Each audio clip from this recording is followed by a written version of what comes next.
But I want to talk about my next brain tool, Number two. which was brain tool number 2 and related to my own experience and situation. And it was exposure therapy, or brain tool 2, baby steps. And the idea behind this one is whatever you're afraid of, you want to expose yourself in small, tiny ways that don't induce a massive fear response to that stimulus or to that certain situation or environment. And over time, increase your exposure.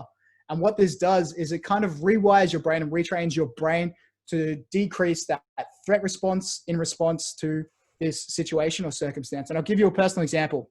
I'm ready. I used to be terrified of talking to strangers. In public, it made me really nervous. I was that little boy who wouldn't even talk to a cashier. I'd get my sister, who was 2 years younger than me, to go in and order for me. Wow. I couldn't call up shops.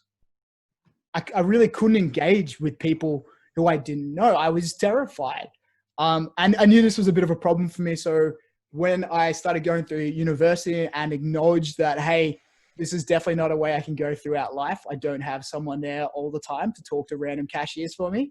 I started using a bit of exposure therapy, which is based in cognitive behavioral therapy. It's a really well-established discipline. And I started getting small bits of exposure. So maybe it was a couple of words exchanged with a cashier or someone I was talking to at a shop front.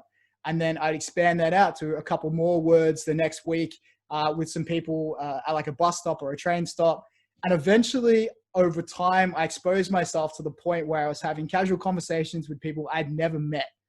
And I went from being terrified of talking to someone on the phone who was taking my order, which is not a stressful situation for 95% of the population, to being able to talk to almost anyone in any situation purely by exposing myself in baby steps to that situation which was causing me stress.